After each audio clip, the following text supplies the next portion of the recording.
الإنس إلا ليعبدون.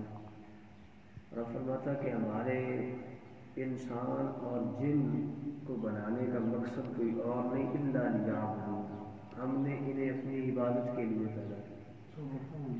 آج ہم مقصد تخلیق بھول چکے ہیں، یعنی جس چیز کے لیے ہمیں رب نے اس دنیا میں بھیجا ہم نے اس سے روگردانی کی. فرماتے ہیں کہ زندگی آمد برائے بندگی اور زندگی بے بندگی شرمندگی. بندہ 70-80 سال اس دنیا میں گزار کے جائے پھر بھی اپنے رب کو نہ منا پائے نا تو پھر اس کے 70 سال گزارے کا فائدہ کوئی نہیں.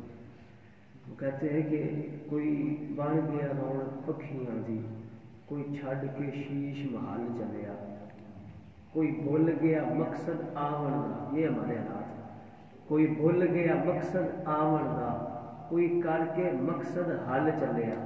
اے بھلیا دنیا مسافر خانہ جی، کوئی اج چلیا کوئی کل چلے سب نہیں جانا ہے. تو آنے کا مقصد یہ ہے. اب یہ دیکھیں موبائل ہے، اسے اس کے واضح نے اس کے بنانے والے نے بنایا.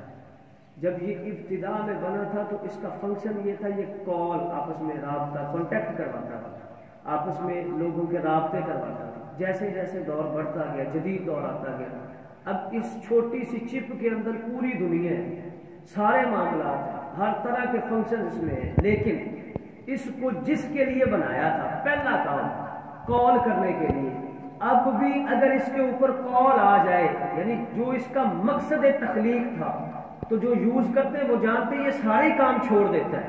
تم جتنے مرضی اس کے اندر فنکشن کھول کے بیٹھے ہو سارے فلاپ ہو جاتے ہیں، وہ بند ہو جاتے ہیں.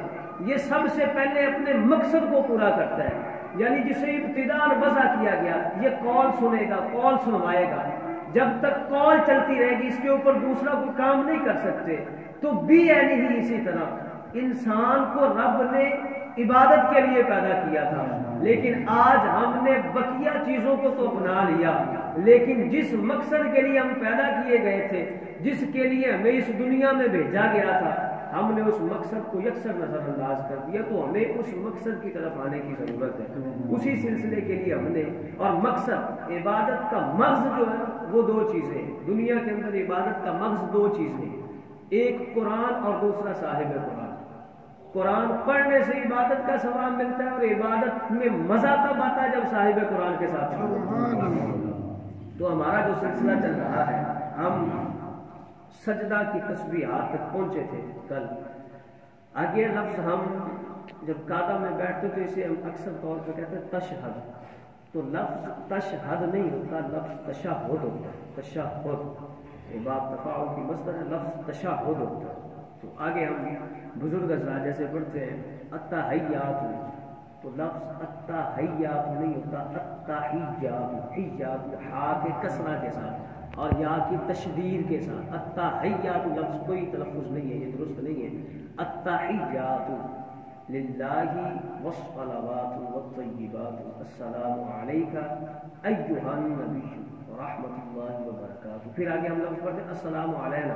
علینا تو علینا لفظ نہیں ہوتا، علینا کوئی لفظ نہیں، کوئی تلفظ نہیں. السلام علینا، علینا کا معنی ہوتا ہے السلام علینا علی عباد اللہ الصالحین، یعنی ہم پر بھی درود و سلام اور علی عباد اللہ صالحین پڑھ جاتے ہیں. صالحین تو صالحین لفظ نہیں ہے، صالحین لام کے کسرہ کے ساتھ، علی عباد اللہ الصالحین.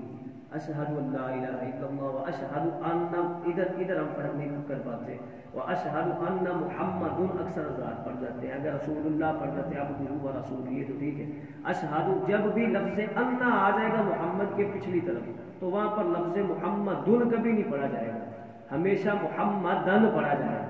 جیسے اشہد ان محمد رسول اللہ اذان کے اندر، تکبیر کے اندر بھی یعنی اسی طرح اشہد ان محمدن عبدہ ورسولہ.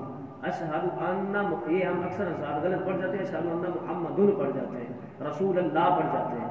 تو اشہد ان محمدن عبدہ ورسولہ، اشہد ان محمد رسول اللہ. تو یہ چیزیں جنہیں ہم نے آہستہ آہستہ اپنا معمول بنانا ہے. اور وہ کہتے ہیں بھی ایک ایک کرنے سے بندہ ایک دن مقام پہ پہنچ جاتا ہے. ایک ایک غلطی سیٹ ہوگی آہستہ آہستہ انشاءاللہ ہماری ساری نماز سیٹ ہو جائے گی. ابھی ہم درود شریف رہتا ہے اور دعا رہتی ہے. اس کے بعد ہم یہ تو نماز کے اندر جو قرات کی غلطیاں تھیں انہیں ہم درست کر رہے ہیں. اور اس کے بعد ہم نماز پڑھنے کا طریقہ یعنی ہاتھ کیسے باندھنے ہم نے کھڑے کیسے ہونا ہے, ہم نے قیام کے اندر کدھر دیکھنا ہے, ہم نے رکوع کے اندر اپنی کمر کو کیسے استوا میں لانا ہے. تو یہ ساری چیزیں انشاءاللہ ہوں گی. اور نماز بس بات یہ ہے کہ نماز وہی ہے جو عشق مصطفیٰ میں اور ان کی حب میں پڑھی جائے. یہ ساری چیزیں ضروری ہیں, یہ ساری چیزیں بالکل ضروری ہے. اقبال فرماتے شوق تیرا اگر نہ ہو میری نماز کا امام. یہ سارا کچھ کرنے کے بعد بھی شوق تیرا اگر نہ ہو میری نماز کا امام, میرے قیام بھی حجاب میرے سجود بھی حجاب. فرمایا کوئی فائدہ کوئی نہیں ہے, سب کچھ کر لو لیکن اگر صاحب قرآن کا عشق تمہارے دل میں نہیں ہے نا تو پھر تمہاری نماز کوئی نہیں. تو سب سے پہلے ان کے عشق کو دل میں پیدا کرنے کی ضرورت ہے. تیرا آستان جو نہ مل سکا, ہم اس عقیدے کے بندے ہیں, تیرا آستان جو نہ مل سکا تیری راہ گزر پہ جبیں سہی, مجھے سجدہ کرنے سے غرض ہے جو وہاں نہیں تو یہی صحیح. مجھے سجدہ کرنے سے غرض ہے جو وہاں نہیں تو یہی صحیح. اپنے یہ جو میں بتا رہا ہوں کہ رات کی غلطیاں ان کو آپ نے پریکٹیکلی طور پہ اپنے معمول میں لانا ہے اور اسے سیٹ کرنے کی کوشش کرنی ہے. انشاءاللہ اللہ پاک ہمیں عمل کی توفیق عطا فرمائے. آمین بجاہ